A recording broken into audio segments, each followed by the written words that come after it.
think a lot of people think that being trans is all of a sudden a fad.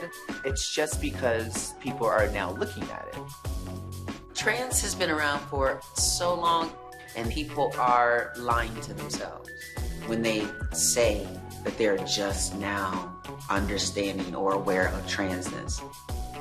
The general public is just learning about trans people, but we've been here a long time. We're real. Transgender nonconforming people have existed in virtually every culture in the world throughout history. In every indigenous culture, you see deities, you see gods and goddesses that are of both genders, because what is more divine than to know both? In India, there's the Hydra. There's also Fa'afafine, which is Samoan. Two-Spirit is Native American. They flow in between both. This gender fluidity, like you understand the power of both. Mahu is actually from Hawaii. In ancient culture, they were the shamans, they were medical practitioners, they would be also the caretakers of kids. For me, there were so many trans people who are not in the history books. Many trans people that people who are not in community with us will never know about. Chevalier Dion is a trans woman that ended up detransitioning to join the army and fought the British, and then ended up transitioning back and was accepted in society, and the King of France said that she is a woman. Would you please welcome a dear lady, Christine Jorgensen. Christine Jorgensen transitioned in the spotlight. So that is completely wild to think about, particularly in the 1950s. I had a very mature puberty, let's put it that way. I think of those legends who are no longer with us. Sylvia Rivera, Marsha P. Johnson. Darling, I want my gay rights now! Crystal LaBeija. And I have a right to show my color, darling. Stormy DeLabier was at Stonewall, and an officer threw a punch, and she threw a punch right back and knocked him out. And I also think of our living legends. I remember seeing Sandra Caldwell and her career as a trans woman who wasn't out as trans. I see myself.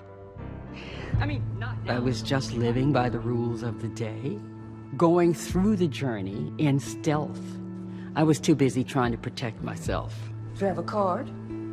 Did I live large and fully, 100%? No, and I would love to have some of those years back living fully like this.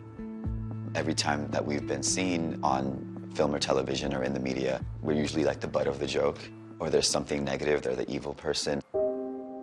There are still so many Americans in particular who say that they don't know a trans person in their everyday life. And so that means we have even more of a reason to get these stories right and to have them told from the source. My first show after COVID was the first show I worked being Sandra Caldwell, trans woman. I had the time of my life. This is the first time I could ever say, my next year is booked. I was in the Lavender Haze music video with Taylor Swift to play a leading love interest. It felt so great to represent trans men on such a big platform and show that we can be someone's love interest as well. I just think that it gives the visual language to understand that trans folks, especially trans masculine folks and trans men, experience love, and to know that they deserve love. It's been challenging for me to find work, hard to find representation. Even after Taylor Swift, I haven't gotten one paid gig, and I did that in August. I'm still trying to figure out how to get to the next thing. I am a cartoonist, I am a showrunner, I am a writer. Stories are a great way of just being able to cast someone as the protagonist of their own life. I was working on She-Ra, which was the show I was running at the time. We cast a non-binary character, and we cast the actor Jacob Tobiah, who's non-binary and uses they, them. She-Ra, having a non-binary character who's a shapeshifter, that gave me a way of exploring that part of myself. For me, story and representation has the ability to do that. The people who consume that work can also find ways of understanding themselves and understanding others. We are not going back! We have more and more young folks, especially in Gen Z, who are identifying openly as some kind of LGBTQ. Protect trans rights! We're at 19.7% according to a recent Gallup poll.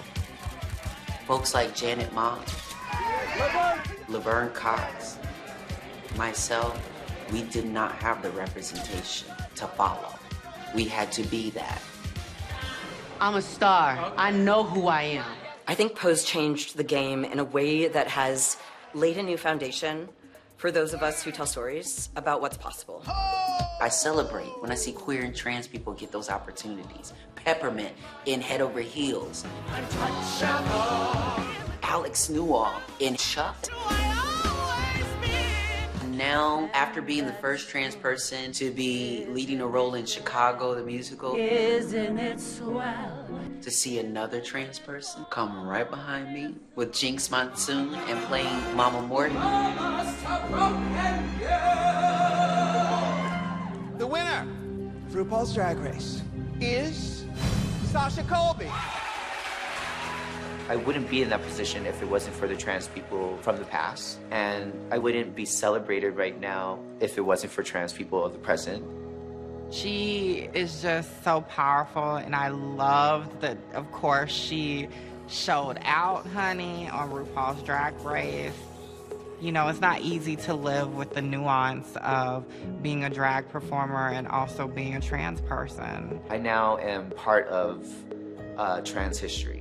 I take it as a beautiful responsibility. These hard times are showing us that we are stronger than we thought we were, that we're more capable than we thought we were. Spend some time with us, be in community with us. Joy is infectious. See what it sparks for you. I just think nothing but a better world awaits us on the other side of that process. We are not only going to set ourselves free, we are going to drag everyone else to the freedom line.